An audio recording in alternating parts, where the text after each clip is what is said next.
All right. Good morning, afternoon. Actually, it is 1:30.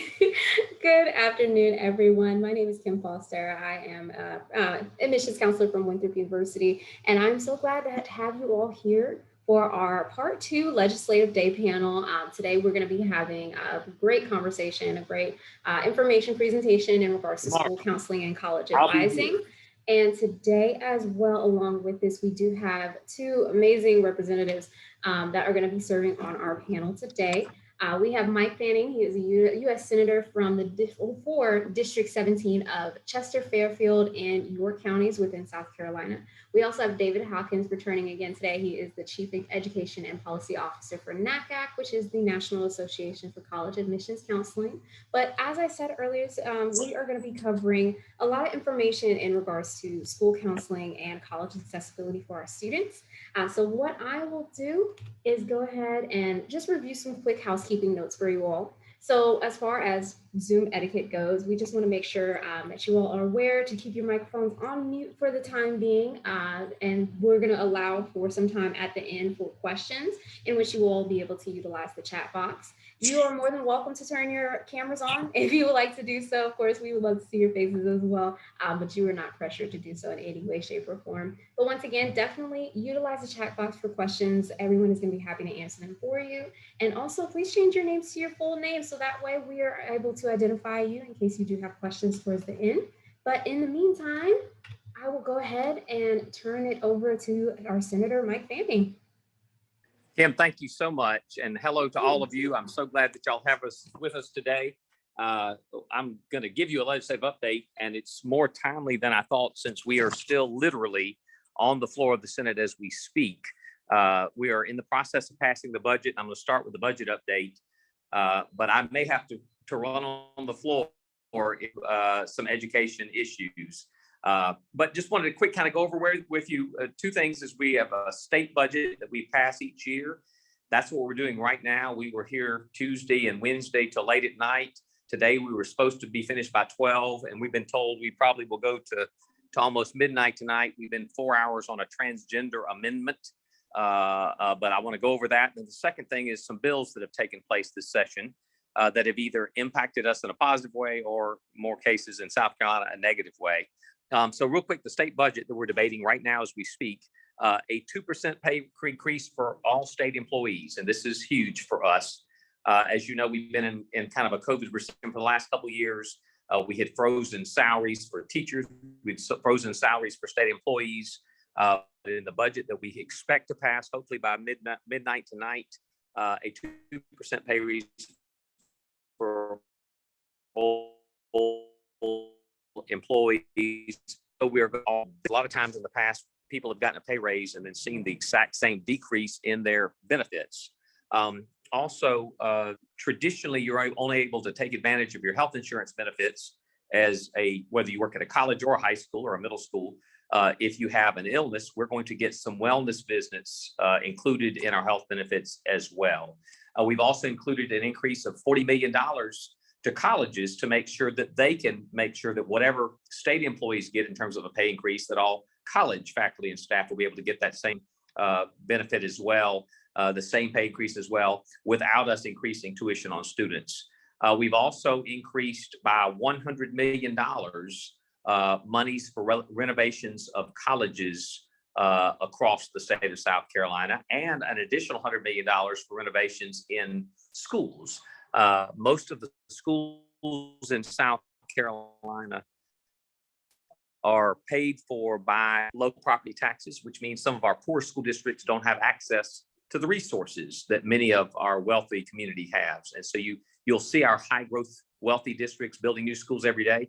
We had a school district near Orangeburg that closed a 70-year-old school and sent their students to a 50-year-old school. And so the inequities that exist in our schools across South Carolina is continuing. This budget is attempting to put a dent in that by setting aside $100 million for renovations only in poor districts that can't raise the monies on their own. And then $100 million for instructional materials and textbooks. In South Carolina, I was talking to a group of world language teachers, foreign language teachers the other day, and they are using books that are 13 years old. which may not sound old to some of us on this phone call, but that means that any high school seniors that are in their course are using textbooks before they even started school. And so we need to get out of that hole, and we've set aside $100 million for that. On the next slide, you'll see that we've also set aside $50 million for nursing homes as well, for veterans, and spent some money on some flooding issues across the state, and additional money on broadband. Specifically for K-12, we are increasing K-12 funding for a number of issues, but one is per pupil funding. We are required by law in South Carolina, according to the Education Finance Act, passed back in the 1970s by Greeks and Romans wearing togas. I say sarcastically, it's an old formula, but we're supposed to be spending a minimum of $3,140 per pupil, which is one of the lowest levels in America. What's worse than that is we are not even funding that minimum amount.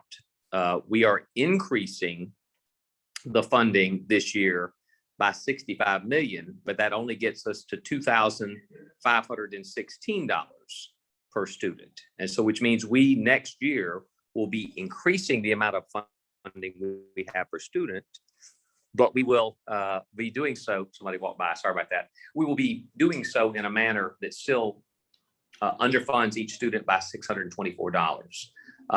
This funding level is what impacts our ability to do things with teacher student pay, but also guidance counselor to student ratios. We have some ratios on the books, but we haven't enforced them. And so one of the reasons you see guidance counselors, which are supposed to have a 250 to 300 student ratio, some of them are responsible for 500, 600, 700 kids, is because South Carolina has not been living up to our required funding, per pupil funding there as well.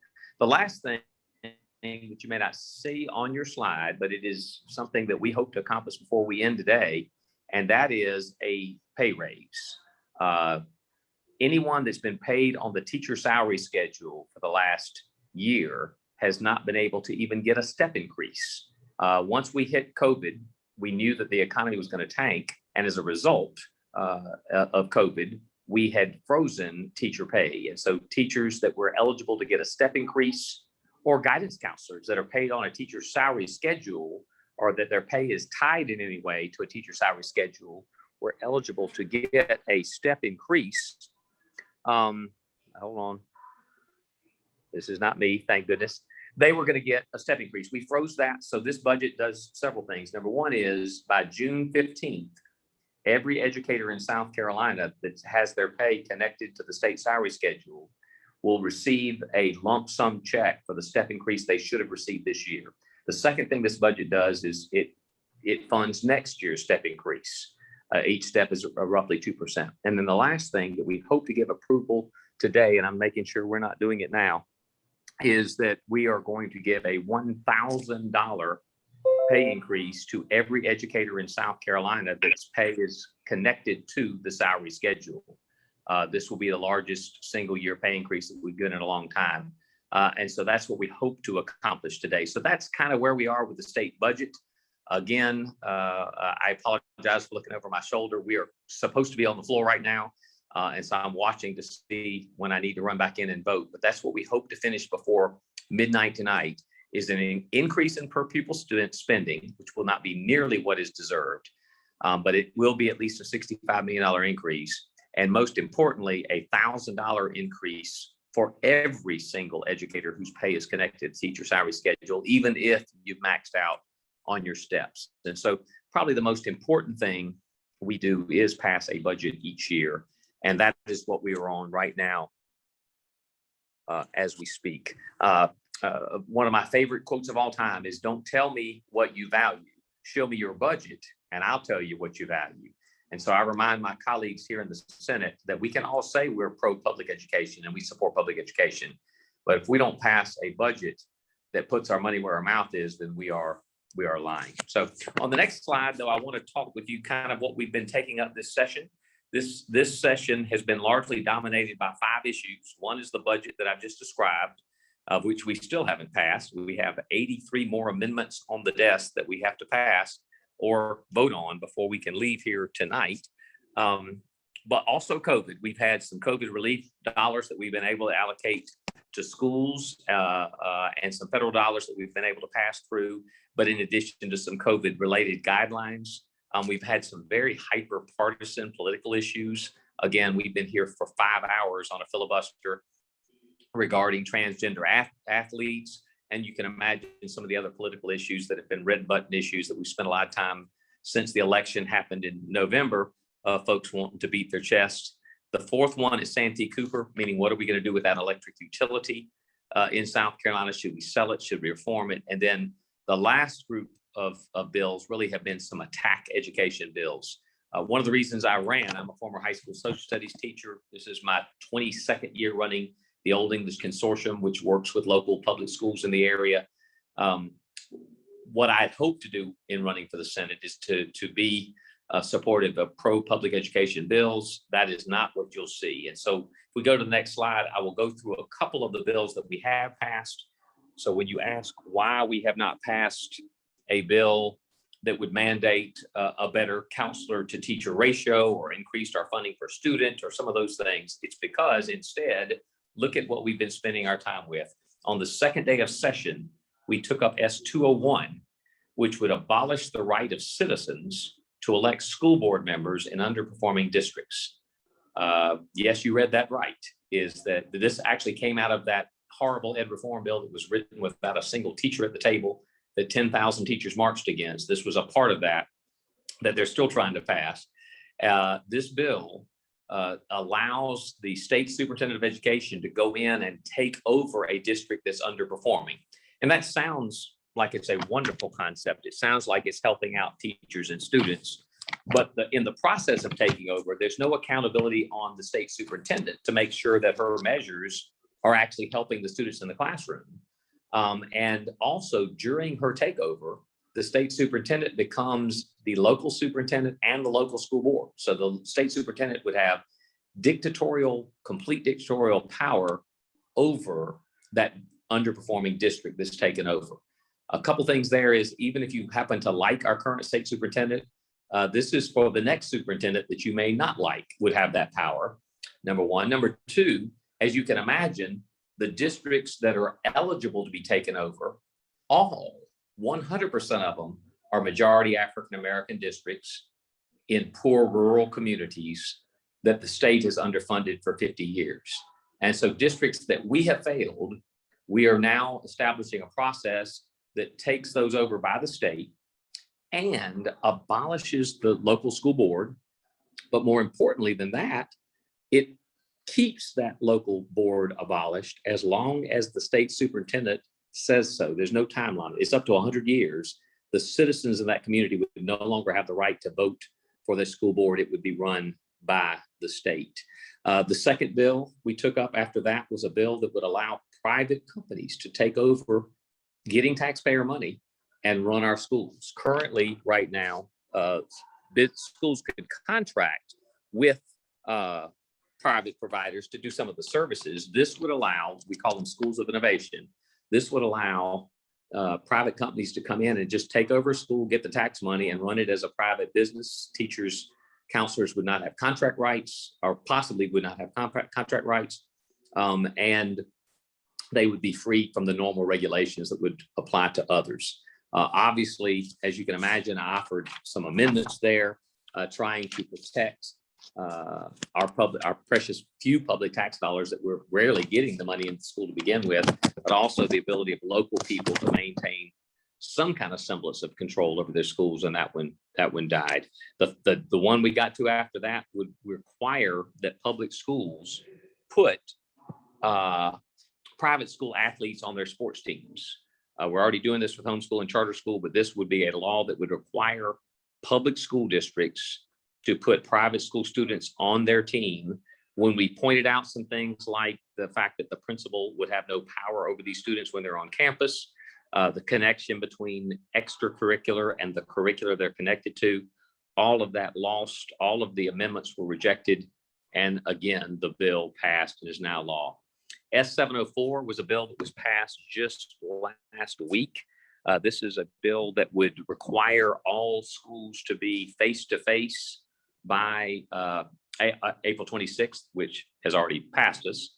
But it would forbid the use of dual modality teaching, and would also lift the earnings cap limitation to 50,000 if a teacher's been out of teaching for 3 years. That bill has also passed and is signed into law.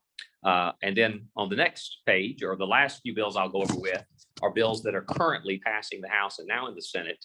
Might be of interest to counselors is that H 3588 is now in the Senate. This would now require all high school seniors that want a life scholarship to take English and math during their senior year. We were able to get an exemption in for students with a grade of 4.0 or higher for life, and it applies to Hope as well. But one of the arguments that I've had against this is you may have a student that wants to spend a year doing an internship that his counselor has found for him that senior year, and now will not be able to do that because they have to be taking that unless they meet the grade point average requirements there as well. The one good thing it does is it does allow a student that is on a Palmetto Fellows Scholarship that starts at a 2-year college. They can use 2 years there and 2 years at the next college, which they were having problems to before.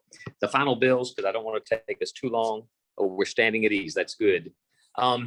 Is a bill that would require all students to complete FAFSA. This bill passed the House. It's now in the Senate, but that every single student in the school, unless there was an exception that could be documented, maybe a special needs student that had some extreme circumstances, but that every single student in the school would be under the direction of the guidance counselor, complete a FAFSA form, whether they were going into college or not. And the counselors would have to report not only to the district office, but publicly every school year. And then 3 more, H 3590 would allow folks without any certification in anything to teach. As long as you're a high school graduate, you could walk in a classroom and teach. We already have some critical needs programs such as PACE, where you can have an undergraduate degree and walk in the classroom, but you at least have to have some training. We have a boot camp. We have courses they have to take during a 3-year period with mentorship. This would allow anyone to walk into school and teach. 3164 would require all students to take, require all public schools to offer standardized testing as an option. If you're offering SAT or the pre-ACT or any of those types of tests that a homeschool student might take, the guidance counselor would have to make arrangements with the parent to offer that. The last two, 3060, would require that we put "In God We Trust" on the wall of the entrance to our school. And then the last little piece is vouchers. We have numerous bills that are currently in the House and the Senate that would take federal state tax dollars away from public schools and send them to private schools. So that's kind of the quick summary. I was trying to do it as quickly as possible. That's kind of the quick summary of what we've done so far this legislative session.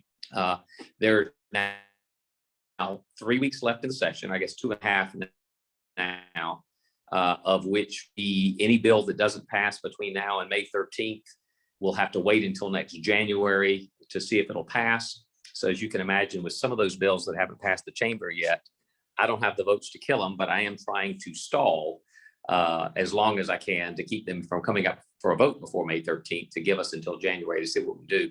The biggest thing we've got to do is finish work on this budget because it does have some vital increases in funding for colleges and K-12 education. It's some money that would help us reduce those class size and guidance counselor ratios. But most importantly, it has some very important salary increases, whether they be college universities, a 2% raise, or anyone on the teacher salary schedule, a $1,000 raise. That's what we're going to be staying here late tonight to do. So I ran for the Senate because I wanted to be a voice for public education in the Senate. I was hoping that I could spend my time here fighting for good things. We've been able to do a little bit in the budget, but most of my time here is spent fighting against bad things, and that is not very fun, as you can imagine. So thank you for having me. I hope I was good on my time. And I think I'm supposed to flip it to David, and I'm going to stay on this panel. Maybe, David, when you get done, you and I can take some questions. Is that good? That sounds terrific, Senator. Thank you so much, first of all, for sharing your time with us this afternoon, and thank you for, I think this might be the first time I've done a presentation where we have a broadcast live from the State House floor. I mean, that is a terrific addition to the panel today. So Kim, I am going to perhaps share my screen so that I can put up mine. So just give me one moment. No problem. And I think this is the right one. Let's see. I'm gonna click share. Okay, Kim, can you see this? Yes, I can. Excellent. All right. Well, so I will go ahead and jump into to this presentation. I'm going to start where I started last time for our financial aid presentation, which is just to talk a little bit about our overall priorities. As you can see, we have four main priorities at NACAC for college access. One is ensuring equity in K-12 education. A second one is increasing funding to hire, train, and equip school counselors and college advisors. A third one is support for need-based financial aid. And then the final one is protecting students from predatory recruitment and lending practices. So as you can see, and as I've mentioned before, these are very logical priorities for us. We all know that you got to get academically prepared for college and that there are significant inequities in that space. We know that all the academic preparation in the world can end up going for naught if you don't have somebody there to help you actually navigate the process. And that's where school counselors and college advisors come in. All of that preparation in turn can go for naught if you don't have enough money to go to college.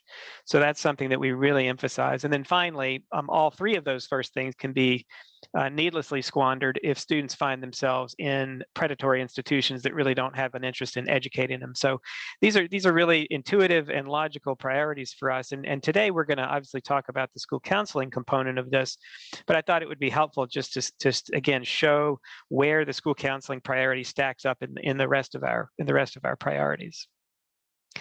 So this slide was also something I shared in the first presentation I did for South Carolina. This just is a review of some of the college access data for the state, and this is really high level, just very general statistics. But as you can see, South Carolina actually does send a slightly higher percentage of its recent high school graduates on to college. So those who have graduated from high school within the last 12 months. Go to college at slightly higher rates in South Carolina than in the national average. On the other hand, the percentage of students who graduate from high school is slightly lower in South Carolina than it is nationally. So those two, I don't know that they necessarily offset each other, but they're sort of on either side of the average. The third bullet down there shows that the percentage of 18 to 24-year-olds who are currently enrolled in any sort of post-secondary education is 35% in South Carolina. That is towards the bottom half of the country, and that data point is pretty general. It could say a lot of things to us. But ideally, you want to make sure as many students in that age bracket are attending college as are interested. So it is something to keep in mind as a bit of a backdrop. So as you look at these data, and you think, even at the national average, we still have a lot of work to do to get more students into post-secondary education. And one of the really critical parts of that, as I mentioned earlier, as our policy framework outlines, is to make sure that we're getting students help from school counselors and college advisors. Now, we all know intuitively and through our experience that school counselors can make a difference. And we can go and tell those stories to legislators, school boards, principals, et cetera, heads of school. But one of the things that we do at NACAC is we try to take a look at the data that we have access to. And a few years ago, we analyzed data from the Department of Education here in Washington. They conducted a survey called the High School Longitudinal Study. And we analyzed data on students' progression from high school to college. And the important thing to note about this analysis is that we factored all of the things out that could affect a student's decision or progression to go on to college, like, or not factored them out, we took them into account, their family income, their family level of education, the school they went to, the zip code they come from, their level of academic preparation. We threw that all into an equation along with a variable that had to do with whether they met with a school counselor or not. And after you put all of that stuff through a regression equation, lo and behold, what comes out the other end is that students who talked to a school counselor during their junior year were 7 times more likely to complete a FAFSA, 3 times more likely to attend college of any sort, and twice as likely to attend a bachelor's degree program.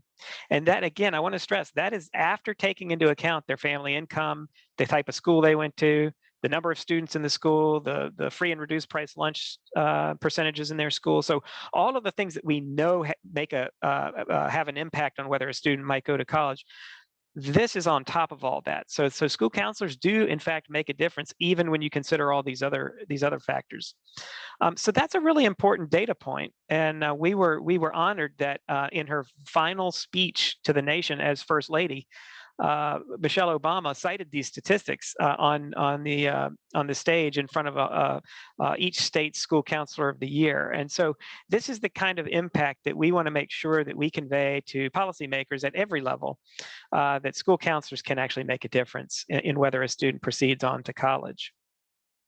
So then we say, well, if school counselors are important in that progression from K-12 to post-secondary education, then and we need enough of them around to help. How do we know, how we're doing? So, as you all well know, we look at the student to counselor ratio, and nationally, there are 430 students per counselor in public K-12 schools, and I do want to emphasize that this is K through 12 as opposed to just high school. Typically, the numbers are a little lower in high school because there are fewer elementary and middle school counselors, but it's a useful statistic nonetheless because we do want, as you'll see in a second, we do have a recommended ratio, but there's a lot of variance by state here.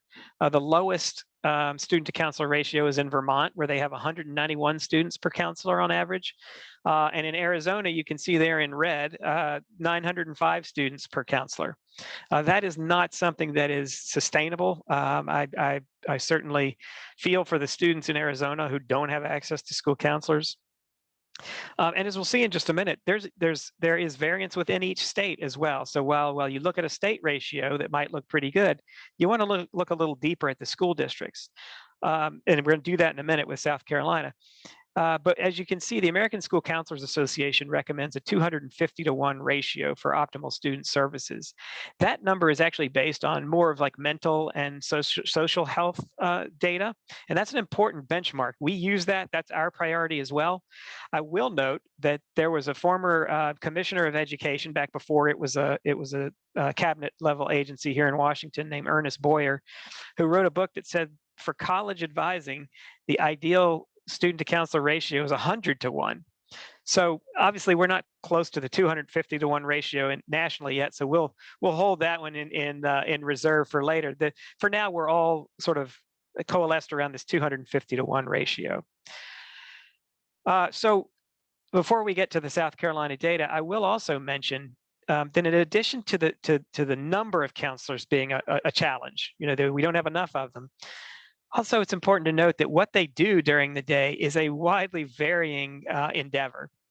Our State of College Admission report every year shows sort of what we call our time on task data. And as you can see from this pie chart here, it's pretty evenly divided. There's a lot of personal needs counseling. There's a lot of schedule of high school classes. That's a fairly administrative thing.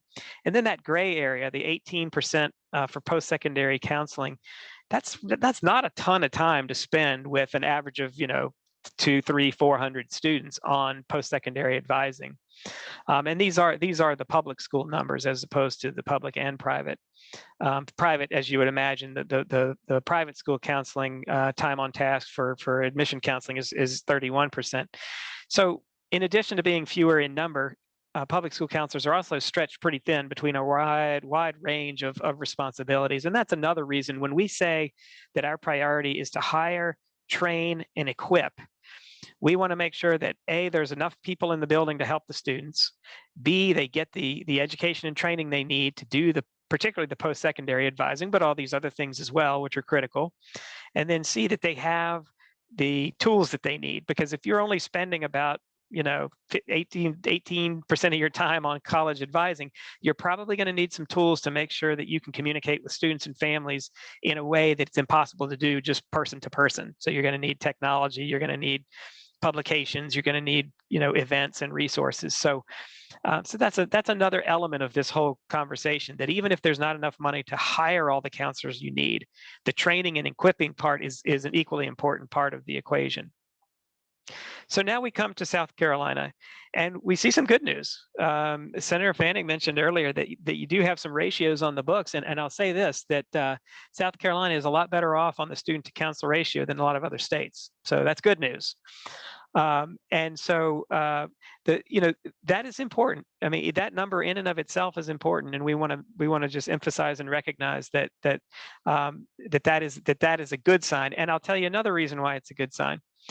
A couple of years ago, we put out a report out of NACAC that looked at student to counselor ratios over a 10-year period. And you can see in this chart, or in this graph rather, that South Carolina back in 2004-05 was at 405 students to 1.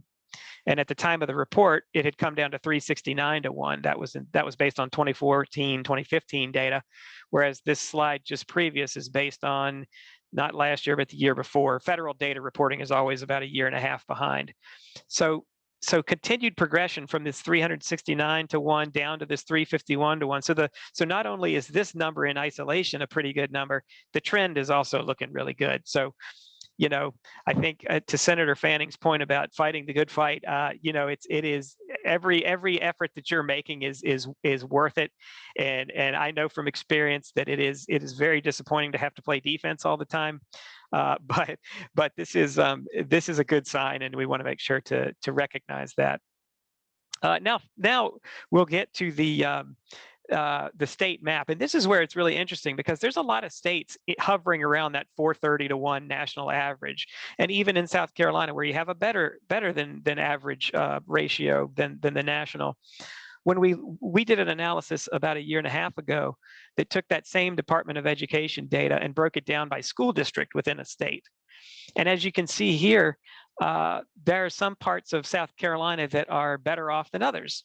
Those green areas are school districts that have somewhere 300 counselors per student or lower. The darkest green there, looking like maybe it's right around Columbia, has 250 to 1 or less. But then you can see red areas, and those red areas are ones that have 450 or 500 to 1 or greater. And so when you're at the state level and you're looking at these ratios, that's where you start to see, okay, there's some specific areas that need our help. So even if the state is doing well, there's some areas that really need help. And I found that these maps have been a good way to sort of illustrate that, okay, we're doing well, but there's still room for improvement in some areas. And that's, you all are looking a lot better than states like Florida and Arizona. There's an awful lot of red there. And I should mention that we don't put any blue on this because we don't put this to be construed as a political map. This is simply student to counselor ratios. And I should also mention that the senator was talking last time we spoke in preparation that he compared the Santee Cooper to his pickup truck. So I wanted to make sure this may not be your pickup truck, but I wanted to get a pickup truck in the presentation just to acknowledge that politics is the art of storytelling. So at the federal level, I'll just take a minute to mention a couple more things before I wrap up. At the federal level, we do have several programs that we watch that more or less directly support school counselors. The first, of course, is the big Title I program that comes out of what's called the Every Student Succeeds Act. It's the law that authorizes all of the federal K-12 assistance programs. So Title I is it's assistance to schools that are high need. A lot of low-income students in either the districts or the schools themselves. And those funds can be used to hire counselors and do sort of college advising work, among many, many, many other things. Similarly, there is a block grant program called Title IV-A. And in that program there used to be about 25 or so individual programs that were bunched together for this block grant. And while we generally would prefer to see those programs stay standalone, in making the best of a tough situation, we advocate for funding for this Title IV-A. And we're advocating this year for $2 billion. I think last year was $1.8 billion put into Title IV-A. And that program supports what used to be called the Elementary and Secondary School Counseling Program. So states can use that money to hire school counselors, hire, train, and equip school counselors, in fact. It can also be used for college advising and all sorts of other programs like after-school programs and early education programs and things like that. So we advocate for the program itself at the federal level. At the state level, each state gets to decide what they do with that money. So we like to tell our affiliate activists to go and talk to their officials in state capitals to say, we want some of that money to be used to help school counselors and college advising. Another federal program we advocate for is Gear Up, which is still a very active program that gives grants both to states and to institutions and school districts that pair up to do college preparation activities. And that money supports school counseling and college access. So that's another important aspect of what we do. And then finally, there is a new bill this year called the Put School Counselors Where They're Needed Act. That is more exclusively designed to hire school counselors where there are shortages. So if we go back to the South Carolina map here, if a state or a school district were to apply, it would be with the express intent of helping some of these red areas here that you see on the state map. I've sent this PowerPoint over to Kim so she can have this link and circulate it. If I was more technologically savvy, I'd post it into the chat right now. But this is a page where it has a link to our current action alert for this HR 614 bill. If you go and click there, if you haven't already done it, you can submit an action alert to your your federal legislators to ask them to support that bill. And then finally, just wanted to give you one more resource you could look at. This is our homepage for our school counseling advocacy work. Certainly can go there. And then this is my Twitter handle obviously it's on Twitter. This is my Twitter handle. If you aren't already following it, I do post a lot of updates out there in more or less real time. So anyway, that sort of wraps my presentation. I thought we'd leave some time for Q&A. I will stop sharing my screen at the moment. And perhaps I will post those things into the chat while we're in the Q&A period. So Kim, I guess I'll turn it back over to you. Okay, sounds great. Let me go back to sharing my screen as well. I was actually working on putting in the chat the link that you had. Hyperlinks are sometimes just so much, but okay. So we do have a couple of questions already in the chat, actually, and then I have some questions to follow up with you as well. But to everyone in attendance today, if you do have any questions for our two panelists here, by all means, please ask away. They are fountains of knowledge. They definitely have the resources for you. So the first question that we have is actually for Senator Fanning from Mike. He says, in January, the access to higher education was mentioned in the governor's proposal 2021-2022 executive budget, providing $60 million for South Carolinians who qualify for federal needs-based aid. Where are we with forward movement on that budget, and what does the near future look like? An excellent question. I appreciate Mike asking it. And I appreciate y'all's commitment to advocacy. I didn't say this at the beginning, but I am the only educator in the Senate. And so I need you to contact your senators and break it down for you. Because the good news is having a guidance to counselor to student ratio of 300-to-1 is not a political partisan move. It is something that benefits Republican kids, Democratic kids. And so I could use the help. So I'm so glad that David's on here with you, that y'all are committed to advocacy. Number one, your kids need it, but I'm just telling you, I'm fighting for you and I need all the help I get since I'm the only educator out of 46. The good question that Mike had asked was about the funding that Governor McMaster had put in his executive budget. The bad news is not all the money made it into the budget that we have now on the floor, but the good news is there is a bipartisan commitment to get that passed. And so our hope is that part of it will make it into this budget, but we're going to be coming back in January and we will have $2 billion, that's with a B, $billion in federal COVID money that we'll be allocating it in June. And so our hope is that where we have underfunded, and this would be a good example, we could go back and fully fund at that time, but we're only going to do it if you reach out to your folks. So please reach out to your local state house member and state senator and let them know that that needs to be a priority in our June allocation. I think it's too late to add it since we'll be finishing 12 o'clock tonight. We'll be lucky to keep the portion that we already have in, but we do feel confident with bipartisan support, we should be able to get hopefully the remainder of it in June. Absolutely. And that actually segues to one of the questions that I had listed here for both of you, actually. But Mikey, you were definitely leading straight into it. So I appreciate that. My question was going to be, what can those who are on this call do to advocate in the future? I know you mentioned contacting the legislators in the office. So I think some individuals can be intimidated. They're not certain of the best way to make sure their voices are heard. So do you have some recommendations in regards to methods or manners to contact them, whether it's going straight to the building or calling? Well, to answer the question, the first thing I think I don't mention enough, and so it didn't directly answer your question, but I still want to promote this. I think we have to go out before we go up, because one person calling a senator is not as good as 20 people calling a senator. So I think there's some obligation we have in our profession to make sure that our students, our colleagues, and the parents of our students, whether they be college or K-12, they need to hear the impact. It doesn't need to be political. It needs to be, I don't get to spend as much time as I should with your kid. And we have a law on the books that requires a 300-to-1 council ratio in South Carolina, and South Carolina does not follow its own law.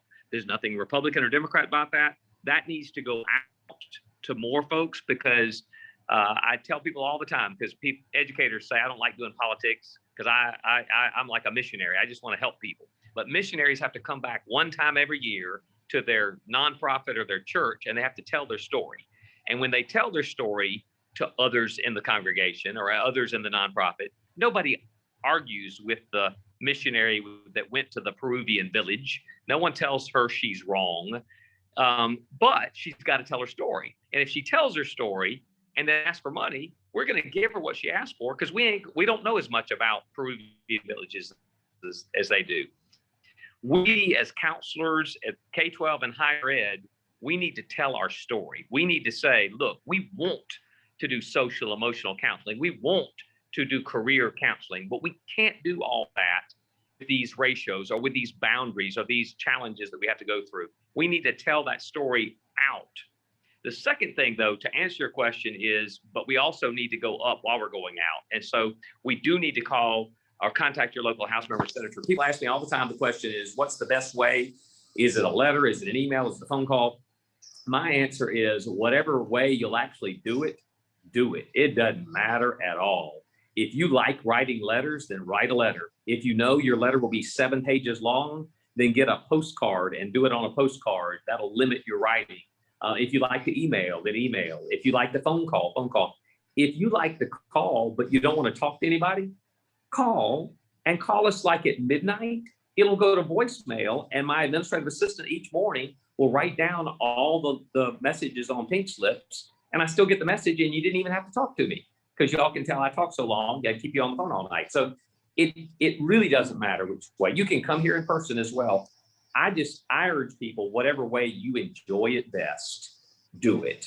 Email probably is the easiest for folks, because people are comfortable with email. I tend to like email, because that way when you email me with a problem, I can forward that email to staff to research and hopefully get an answer back to you.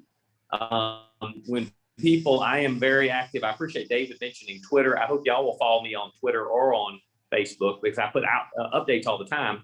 But the one thing I ask you not to do, if possible, is please don't send us Twitter messages or Facebook messages. And the only reason is, first of all, I get 500 a day, but the bigger reason is I can't forward that to staff to answer. So use the standard one, either a letter or a card or a phone call or an email, something that I can then take and forward to others to hopefully get an answer and get you a return phone call.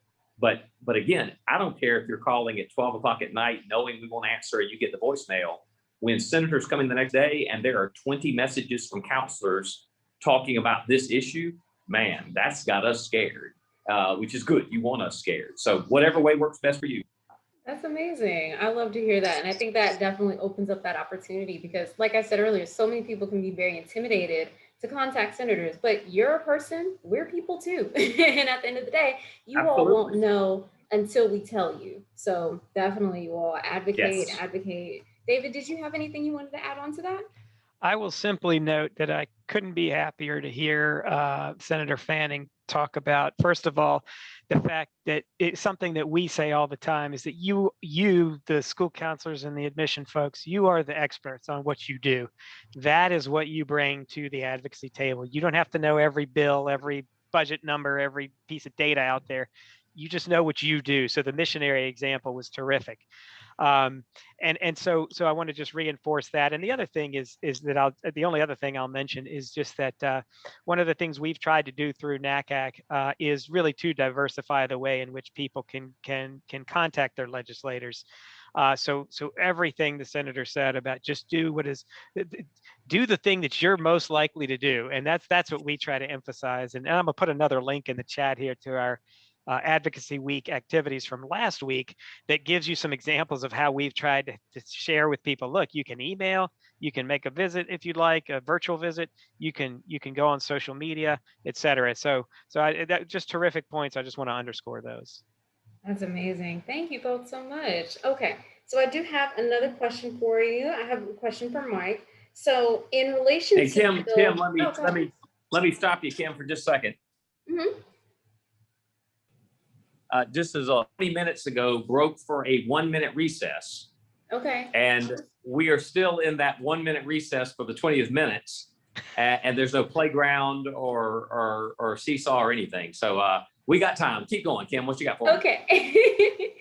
All right. So in relation to Bill H 3590 in regards to individuals not needing a certification to teach in public schools, how could that positively or negatively affect students and counselors?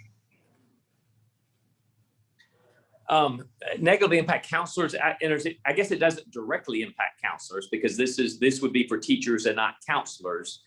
So not a direct, but certainly an indirect, because you're going to have teachers that will not be prepared to handle students in the classroom that are more likely going to need help with those students. And so you may end up getting some students that might have some social or emotional problems in a classroom that a trained teacher would have at least some training to be able to help assist and work with that teacher. But if the teacher's now just walking in off the street without any certification program, you may end up having more of a need for or a demand for a counselor to do more stuff that normally a trained teacher would be able to do. I think that answers. If not, let me know. Oh, let's see. Okay, there we go. You're back. Oh, was I gone? Yep, it kind of glitched in and out on my side of things. David, did it glitch a little bit for you too? Only towards the very end. I think we Okay. got most of what you said, Senator. I agree. Well, David, the stuff I said at the end sucked. So I'm glad that it's the good stuff. If you didn't hear the end, you're well off because that last part, it. Okay. The bigger thing is that with no training for teachers, then teachers are not going to be providing some simple things that their students might need in the classroom that a guidance counselor may now have to step in and help with. Absolutely. And also, Mike, I did receive a direct message individually for a question for you. Do you believe, in your opinion, that the budget bill will be passed? Yes, the budget bill will pass, whether it's still today. It could be 3 a.m, but it will pass. I actually am not worried about what's in it. So, for example, I do think that the pay increase for anyone on the salary schedule will be in the budget. I do think the money for higher ed will be in the budget. I'm more worried about extra bad things that get added in the next 24 hours that I can't even predict. So I can say with probably 90% surety that anything good that's in the budget now will be in the final budget, which should be passed within the next 24 hours. but there might be bad things that you wonder, why on earth did Fanning not tell us about the bad things? It's because they add them tonight when we're all asleep and we can't stop them. Right, absolutely. Well, we'll see how it goes. Hopefully, it's not too bad.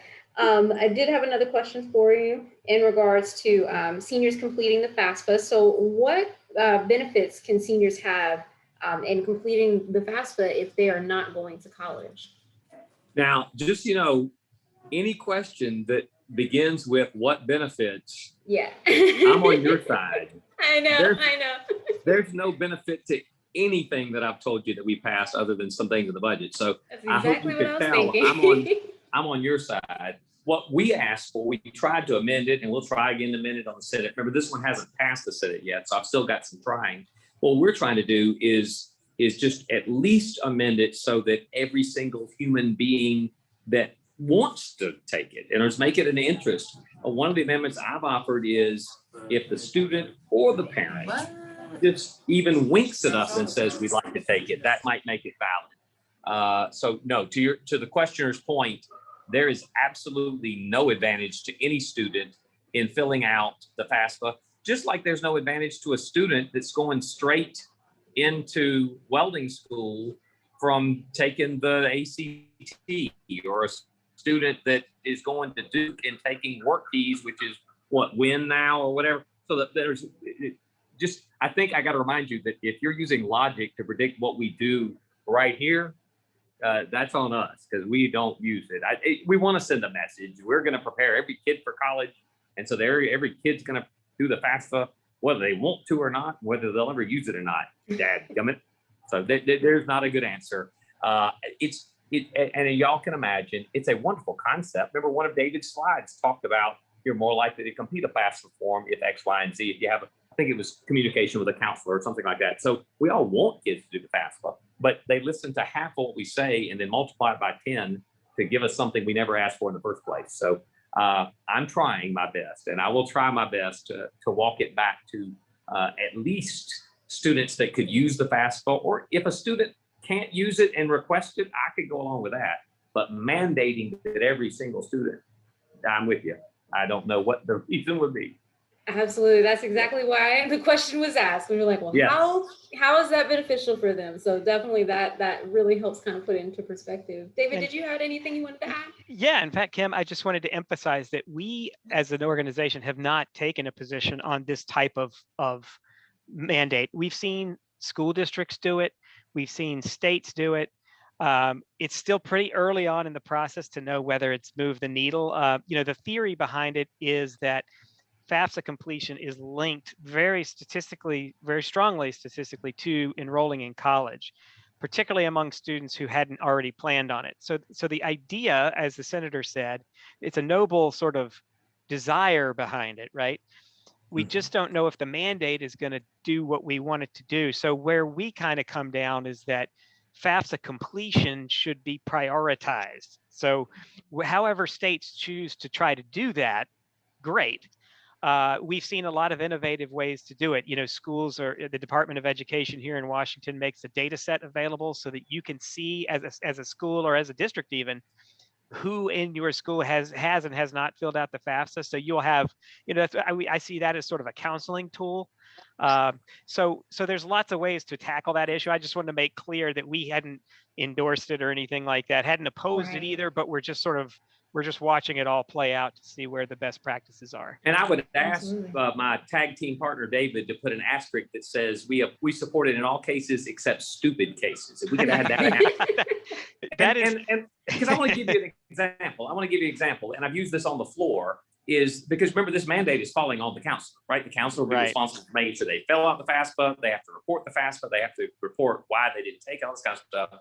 And so my premise is, if we're not going to fully fund a counselor ratio of 300 to 1 or 251, we're not going to do that. And we're going to dump this additional things on them. When's the counselor ever going to see the student? And so you're dumping more on a counselor when you haven't even, I can't say you, me, we in the Senate haven't even fully funded our obligation to that counselor ratio. And so I've been trying to use that language to say, could we at least make it students that are expressing a desire to go to college, or students that want to, or anything, something that that makes it based on some kind of logic that's here.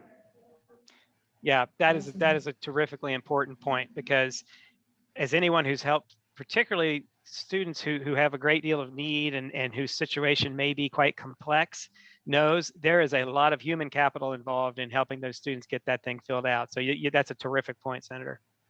Absolutely. Well, we do have a couple of more minutes, you guys. So if anyone did want to type a message in the chat or message me privately with another question, then by all means, you're more than welcome to do so before we wrap up today's event. And then, of course, as always, if you do have questions later on, then you can always contact all of us and we'll be happy to answer those as well. Please, by all means, contact your legislators, contact your senators, by all means. But any last minute questions that we might be able to, well, not me, but Mike and David might be able to answer for you today.